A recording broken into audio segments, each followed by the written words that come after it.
TOA Community, Fit Body Boot Camp, and Fit Body Forever communities. What's up, everybody? Welcome back. I am Robert Linkle. I have my guest appearance co-host with me today, little Miss Bristol B.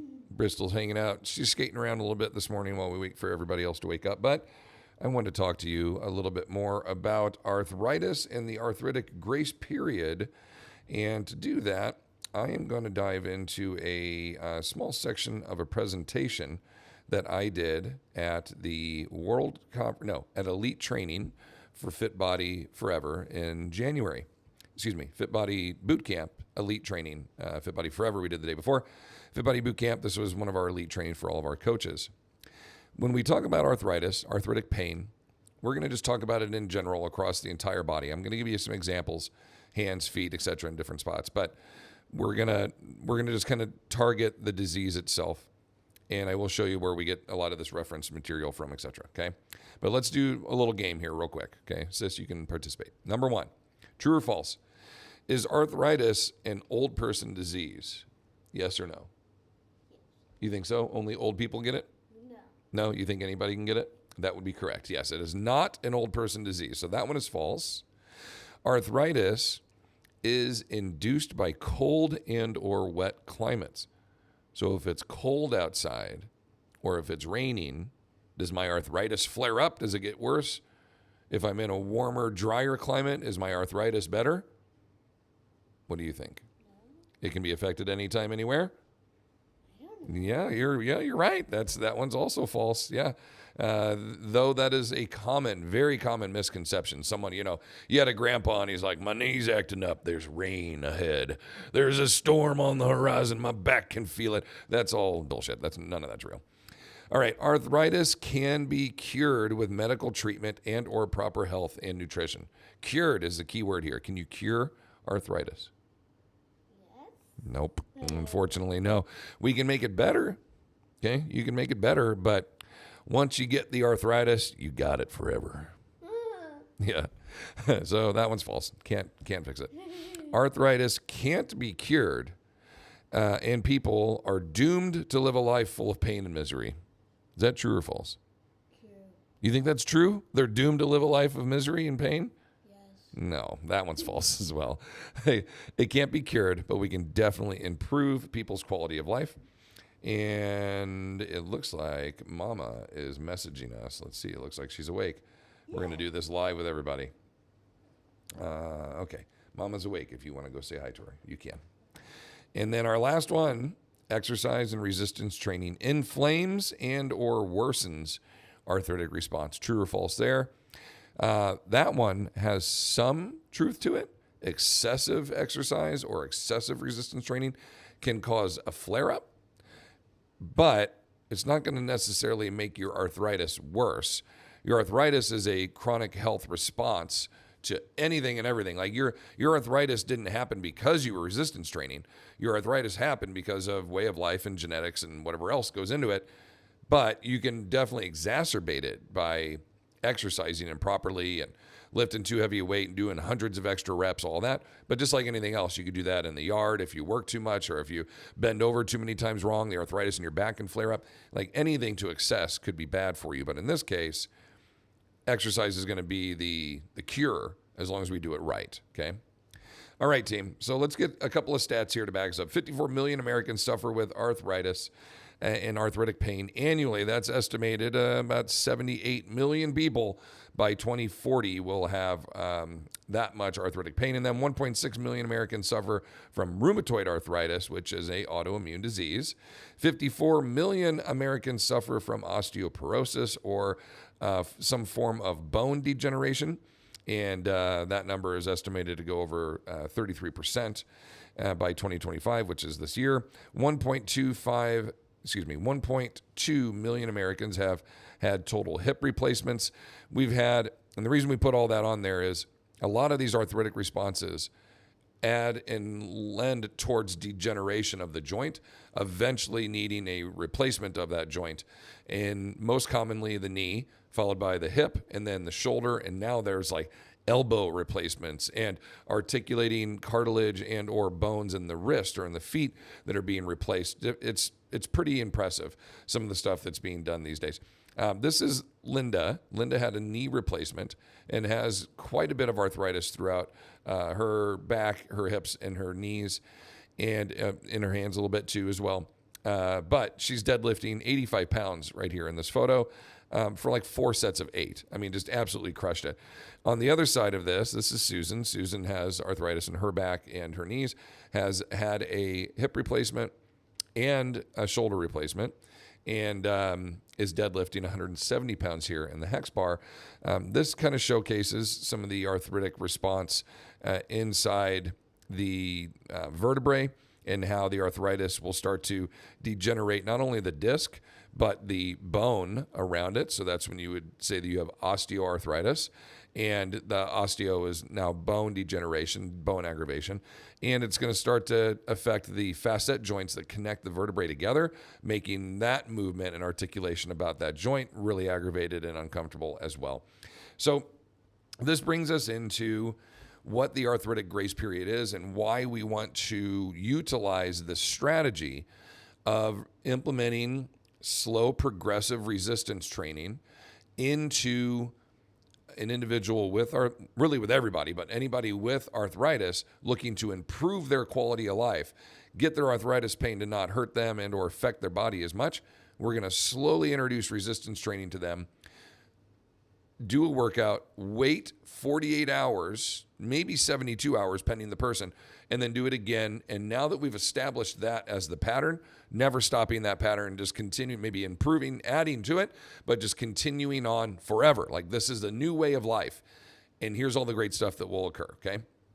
So your arthritis, you have inflammation in one or more joints in your body somewhere, something is then being aggravated. This is going to decrease your quality of life somehow. It's making you pain, it's making you uncomfortable, it makes you stiff. And by all of that, you don't sleep as well, you're in a bad mood, there's all kinds of negativities that come with this. Your pain, your stiffness, both worsen as you get older and as you continue to improperly use it or move. And there are 100 different types, 100 or more different types of arthritis in which your body can start to feel these negative effects, okay? The arthritic grace period occurs in this 2 to 12 week period where the individual with arthritis starts to resistance train. As they're training, they get an increase in articulation of the joint, but they're getting this under load, meaning your body is starting to improve the amount of load being moved through a range of motion that is now new. Body doesn't normally do this. So I'm doing a squat. Well, my ankles, my knees, and my hips and my back are now under load, plus my whole body, under load with the weight I'm holding. But those joints in particular are now moving through this sit down to the toilet, to the chair, to the car, to the couch, to the wherever I'm sitting, my desk, and then standing back up over and over again, which is something I do, but not with this extra 15 pounds in my hand. And as that overload continues to be applied on a regular basis, 2 or 3 times a week for 30 to 40 reps with 15 pounds in hand, the body starts to recognize this is something I'm going to have to get used to. I'm going to have to adapt. We have something called the SAID principle. It stands for specific adaptations to imposed demands, SAID. Specific adaptations, your body starts to build muscle to an imposed demand, this weight being moved through all these ranges of motion. And that SAID principle works or it doesn't work, meaning if you're implementing resistance training, you're imposing a demand, your body will specifically adapt. That will happen. But if you stop resistance training, it's going to shut back off, right? So once you apply this demand, you have to keep applying the demand or else the adaptation is no longer needed. So once we start to put our body through this range of motion, increasing articulation of this joint under load, we are going to see an increase in oxygenated blood flow to those areas. When, okay? You're going to see an increase in oxygenated blood exchange in the capillary density. Now, I'm, again, no scientist and whatnot, but understanding that the more white blood cells pushed into an area to assist in repairing damage to bone and joint articulation, joint capillary, meaning like the ligaments, the tendons, the synovial fluid, the plasmatic ooze that's all in there that builds up your bone, your joint, all the connective tissue, all the musculature around that area. all being increased, improved in quality due to the demand of increased blood flow under pressure into that area. Those with neuropathy in their hands and their feet will see improvements due to this because blood flow is being pressurized, pushed deeper into the capillary exchange in those distal areas further away from your heart. So into your fingertips, into your toes, will start to experience improvements. Will you ever get rid of your neuropathy? No, but can you improve your quality of life with it? Yeah. Can you make your symptoms less demanding? Yes. Less difficult? Yes. Less uncomfortable? Yes. Very similar with arthritis and neuropathy. These two will go hand in hand and they will start to improve. Now, you must include consistency, like we talked about. That is the adaptation here that is going to occur. Despite pain or discomfort, you've got to continue. And that's where a good coach comes in because we will look at this and go, okay, this is uncomfortable for you. Well, this hurts. This is pain. Discomfort, we can tolerate. My legs are burning, right? My lungs feel like they're on fire. This is really hard. That's discomfort. That's okay. But when every time you squat, you're like, ow, my kneecap, piercing, pinching pain right here in this spot, every rep. Well, that's pain. That means there's something is out of alignment. Something is not being done right. Well, a good coach will give you an alternative movement that still trains the same pattern and musculature.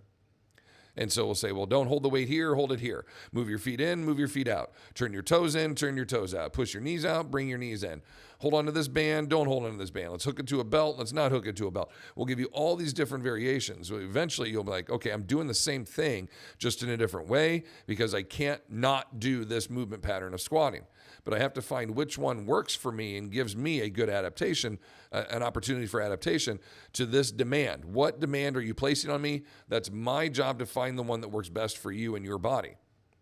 And if your coach says, well, the squats is not working for us, let's just do a plank instead, fire that coach because that is not the right alternative to that movement pattern. That has nothing to do with me getting better at squatting. What that has to do with a lazy coach not knowing what to do with you, who has not studied and not gone through the educational pieces to go, oh man, I need an alternative to the squat pattern. Let me go back into the Rolodex in my brain of all the different squats that we have in this industry and find one that will work for you. So we are going to be consistent. We are going to define the difference between discomfort and pain, and we are going to consistently find a way to get uncomfortable because through discomfort comes change. Write that down. Through discomfort comes change. Through that discomfort, your body is now adapting because your body's going, man, this is uncomfortable. I don't like this. I better build more muscle mass so this is not so uncomfortable. And thus it does. With every training session, you sprinkle in a little bit more muscle or a little bit stronger binding sites. So when you do 3 sets of 10 with that 15 in hand, 3 weeks from now, you keep doing it. You look back and you're like, man, my legs used to be on fire doing this. Now I don't really feel anything. I just do it and it's fine. Maybe I go to a 20 pounder. Ooh, now my legs are burning again. A new adaptation has occurred. Your body, they could just move body weight around without burning. Fine. But with weight, with 15 pounds, oh man, this is hard. So the body adapts, more muscle mass, stronger binding sites.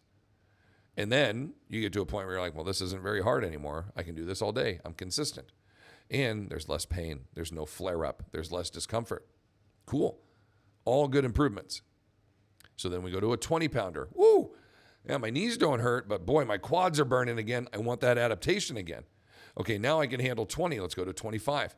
4 weeks later, let's go to a 30. 4 weeks later, let's hook a 50 pounder onto my belt. So now I don't have to hold it. I can just brace it to my frame. Ooh, my legs are burning again. And this is how progressive overload is done.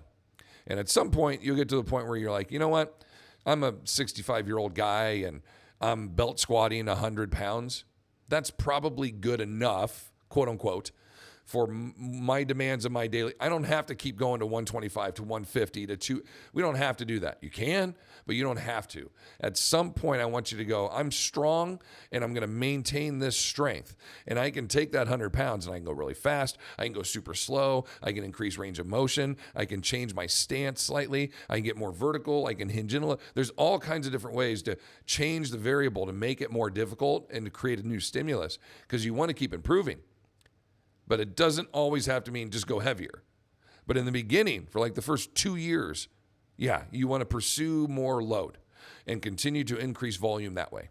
And then we'll get to a point where we'll say we are adequately strong per our age, gender, and demographic, right? Of the average 70-year-old male, the average 70-year-old female is this strong. Well, I'm in the top 10% of that strength now. Let me maintain that, and let's find other ways to challenge. Because at some point, you are going to find a progressive overload that your body's not going to be able to handle, and we don't want to risk that kind of injury either. So we want to find like 80% adequate load and just train the hell out of that and keep you really strong for your whole life. That's the goal.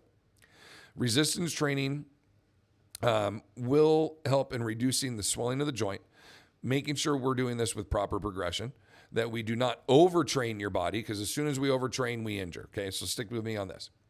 Key areas of concern. Teach the difference between pain and discomfort. We talked about that. Progression, volume, and tempos must be progressed slowly. We talked about this, that you don't always have to pursue more load, that you can change the progressions, different movement patterns. You can change the volume, reps, sets, load, tempo, positioning. Tempo is a great one. I go up for one, I go down for 1 second. Up for 1 second, down for, well, now, same weight. Go up for 1 second, come down in 3 seconds. Go up for 1 second, stand on 2 lifting blocks so you can go down 2 inches lower at 3 or 4 seconds. There's all kinds of variables we can change on here to make things uncomfortable for you. Discomfort, good. Pain, bad. And then this last one is always just slightly undertrain, because the one time we overtrain you, injury can occur. And at this point, there's no scholarships, there's no prize money. Like there's nothing that like I need to have you ready by this date to perform at your absolute best, where you would probably roll the dice a little bit more on really trying to get you to this peak point where we may overtrain and we may, okay, let's back off a little bit, but boy, you got to be in your tip-top condition because tonight's fight night, right? And you got to be ready. We don't have that. You know, there's no TOA fight club. Like we're not, you know, we don't have scholarships on the line. You're just training for life here. So I don't want to overtrain you, not even once. And you'd be like, well, I sure feel overtrained, Rob. I'm sore as shit. Well, that's fine. Being sore is okay. Being chronically oversore, workout after workout after workout, that's being overtrained. And when that happens, you get injured. And we don't want that. So I'm going to just always look at this and go, what's the hardest I can push you? Well, let me back off 1 or 2 steps from that, 8 out of 10, and we'll train there almost all the time. And that way we can constantly train. I don't want regressions where we have to stop and back off, okay? All right, this talks a little bit more about styles of training and what's going on. With that resistance training, you're going to look at in basically introducing increases in muscle mass. The more muscle you have, the better your body is going to move and the better it's going to function, overcoming the arthritic disability, if you will, into some of these joints. You're now supplying it more support. You have a very weak wall in your house, and you just put up more studs on both sides, and you put up buttresses on each side, and you put up shiplap over the top, and then you painted it over the top. You just put up all these extra barriers of support and structure and sound and waterproofing. Well, cool. Of course it's going to function better because you gave it more support. That's the idea here. If you have weak hands and they hurt all the time and you make your hands stronger and move them around a lot, well, they're going to get better. They're not going to feel that discomfort and pain as much. But if you do it constantly and you overlift it, well, then we're going to flare up your arthritis. So there's a happy balance to be sought. Stronger joints equal less pain. And that is consistent with 94% of the time. We'll talk about that in a moment. We want to increase daily movement consistently. Every day we want to move, and this ultimately will help you feel better, sleep better, move better, reducing your risk of diabetes, disease, everything else across the board. All right, training through this, some of our other guidelines. When rating efficiency, effectiveness of styles of training, isometrics, a plank, a Pallof hold, movements where you have tension or you're just holding your body weight in place, really doesn't do a ton for arthritis. You need movement. So effectiveness of 1 to 5, it's a 1. It doesn't do a ton. Isotonics, where you have full range of motion and there is load being manipulated through that range of motion, okay, full range of motion from, is very, very vital, and it's a 5 out of 5. You're going to get kettlebells, dumbbells, sandbags, barbells, whatever you want to use. I'm not a huge barbell fan with people with arthritis. I feel like articulating a long bilateral dominant movement pattern. Like if I have the freedom to move a dumbbell in my right hand differently than the left, I would rather have that because our bodies are so unbalanced, and it's just manipulating a barbell is really, really difficult with these disabilities, quote unquote, disability of arthritis, that I feel like a single implement, unilateral lifting, one dumbbell, one kettlebell, one implement at a time is probably ideal, at least in the beginning. Even though bilateral movement patterns are easier to perform, they can be more detrimental, more difficult for the body to accommodate to. Not saying that it's impossible. I'm just saying that if I'm your coach and you're like, hey, I want to learn to do rows, I want to learn to do bent over rows. Would I introduce it to you with a barbell where you're stuck with a supinated grip and the bar can only have basically one movement pattern? Or could I give you a dumbbell in each hand and you can move each of those dumbbells into whatever position is most comfortable for your shoulder, elbow, wrist, right? You just can't do that with a barbell. So you'll still get progressive overload, you still get a great workout. And if your body's healthy enough to do it with barbells, by all means, do. But what I encourage you to do, dumbbells, fat bells are really the best. Center mass bells, fat bells, whichever one, Sorinex, Rogue, pretty much the same thing, co-developed and co-designed with Bert and Donnie Thompson, Bert Soren and Donnie Thompson, I think that's his name. They apparently co-designed the center mass bells together. Both have rights to it, it sounds like. And so Rogue, the Thompson Fat Bell, and Sorinex, the center mass bells, those are available out there for you. Your hand is in the center of that load, and there's really no overload of torque in either direction, any direction. It's all just your hand's right in the middle of it, like a hex bar, basically, for your body deadlifting. That's at your hand. And that's ideal, especially for those with arthritis, which is why that's what we use in-house here. Everybody use fat bells here, okay? We don't really use dumbbells. The only time I do, and it's even like the power blocks, and those are still not 50-50 on either end. They're more like 80 or like 40-40 and 10-10 on either side. So it's still not a strict dumbbell like you would normally find. 50% of the weight here, 50% of the weight here. Can be detrimental with wrist, elbow, hand articulation, inflammation, arthritis, neuropathies, carpal tunnel, etc. The center mass bell, I feel like, gives you a much better training tool to accommodate those injuries. Okay, and then accommodating resistance, chains, bands, where the weight changes, it gets harder, easier. It's fine, 3 out of 5, but it's inconsistent, and that's the hard part. It's really difficult to see exactly how much load. We're using the red band, now we went to the blue one. Well, that's an increase, right? Well, I'm at 3 feet away from the anchor, now I'm at 4 feet away from the anchor. That's an increase. But how much weight is that exactly? We don't really know. And so that's where I prefer to get consistent load. I'm almost done. You good? Okay. And then feet and hand specific exercises. These are really great, like at-home things to do when clients aren't training with us in-house or they don't have scheduled workouts. Just working on their grips, their finger extensions. They're doing sand or rice buckets, to work on their grip strength. They're doing dowel rod, type exercises, working on their grip strength, that kind of thing. Different, windshield wiper drills for the hands and the rest. All kinds of good stuff to come from that. All right, let's wrap this here.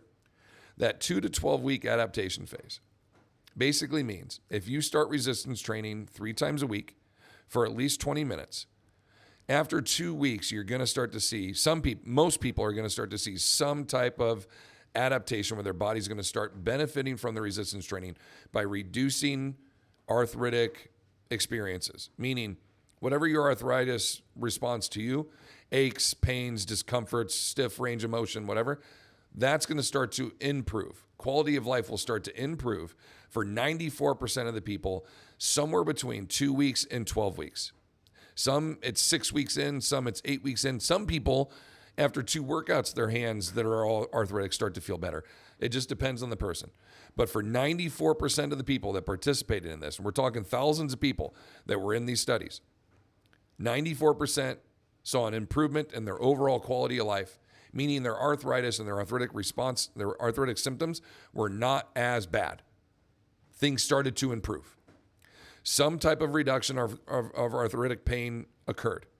They had some type of improvement to their posture or their body alignment. They had some type of improvement to their sleep quality or sleep longevity. They had some kind of improvement to their daily performance of activities of daily living, their daily movement patterns. 94% of the folks that participated in this improved their quality of life. The other 6%, no negative returns. That means nothing changed. Nothing got worse. So what do you have to lose here? Because this is specifically looking at arthritis. They gained in cardiovascular health. They gained in bone density. They gained in muscle mass. They gained in cardiovascular health. They gained in all the other areas that resistance training benefits them. What didn't change for 6% of the people was their arthritis pain. No negative returns means it didn't get worse. It just didn't get better either. So really, there's not a whole lot to risk in introducing resistance training to your arthritic lifestyle, because for 94% of you, it's going to get better. For the other 6%, your arthritis pain won't change, but everything else will improve. And that, to me, seems totally worth it. And I would hope that you're part of that 94%. Those who stopped, they saw a reduction in their health quality and their symptoms returned. So this really brings forward the idea that this is life now. This is what we do. We never stop. Even if you go on vacation, we don't want to regress. At least try to maintain, if not grow a little bit while you're on vacation. This is part of life now. I forget the comedian. I think it was, he's British and he's very crude. What's his name? Darn it, I'm blanking on it. But he says, is it Colin something? I forget it. But he makes this joke about, like, now that he had a baby, his wife had a baby, his girlfriend had a baby, and he goes, well, I guess this is me now. Like, he's recognizing I'm a dad. Like, you can't turn off being a dad. You have a kid. You're a dad. Like, this is me now. You are a lifter of weights. This is me now. This is life. We never stop doing this, ever. This is part of life. You can't turn this off. That's the mentality you have to have. If you want this to improve, 94%, if you want this to improve, if you want to reap all these benefits, you can't stop. This is me now. We resistance train every other day, minimum of 20 minutes, forever. Forever. What movie is that? Forever. We never stop. It's very simple. It's easy to say, like, that makes sense, I'm going to do that. Harder to implement, especially when you do go on vacation or you go, oh, I want a rest week. Do you want to know what 10 days of sitting around drinking Mai Tais laying on the beach does to your body? In 10 days, let me see if I can bring up that study really quick. Let me find it. Hold on. Okay, here we go. So in 10 days, this is what we've got. Or in this one, it was a 14-day. 14 days, stay-at-home quarantine. Remember this, 2020? These folks, on average, were taking 6,000 steps a day. They were cut all the way down to about 1,500 a day. That was a 75% decrease in activity, okay? So you're on vacation, you're laying on the beach, you're not walking around doing as much as you normally do. In 14 days, they saw a 4% reduction in fat-free body mass, an 8% reduction in muscle mass, a 6% reduction in power. And for the next 2 weeks, their coaches were like, let's see what we can build back with them. In the next 2 weeks of hard training, guess how much they built back? Nothing. Not even close to what they lost. It took them 6 months to build back what was lost in 14 days. And it took many of them years to build up to that point, to then take a 14-day stay at home, and they lost all of this. In another study where they were simulating a catastrophic injury. So people basically, they could just get off the couch, get food, go to the bathroom, go back to the couch. So you had to simulate injury. So meaning you can't go and do anything, right? You can't do anything. 10 days, this is what happened. After 2 days, they had early onset of atrophy start to kick in, meaning 1.7% of their muscle volume was lost. Like measurement of muscle volume was lost. At 7 days, They were in full atrophy and they had lost over 5%, 5.5% of their muscle volume. At 10 days, early onset sarcopenia kicks in, meaning normally the sarcopenic effect would be 14 to 21 days if they were being just moderately active, walking around doing things. And remember, sarcopenia is the loss of muscle mass and function. So if you're into this early, that means your functionality is being lost. Your posture to stand upright is decreasing. Your ability to take long gait steps, your regular walking, is decreasing. Your ability to produce strength is reducing, right? Your prevention of falls is reducing. And at 14 days, full sarcopenic, 6% loss, 8% loss, 5.5% loss, respectively. This is what happens in a 2-week vacation if you are not careful. And why this is me now is the mentality. It needs to be, this is what we do now. This is life for us. We are permanent resistance trainers forever. Lock that in. If you want these benefits, we got to lock that in. I hope you enjoyed this, everybody. If you have any comments, questions, feel free to comment below. Please share this. Send this out to the folks out there in your world that might benefit and you feel like could take some of this and start to implement it in their life and better their quality of life, because that is the overall intention here, is to help people improve through exercise. I hope you're all doing great. I wish you all the best. Thank you for being here and being a part of this with us. Please like, subscribe, ring the bell. Make sure you don't miss anything that we put out here in the future. And as always, please continue to fight your good fight against sarcopenia, and we will see you in the next one. Take care.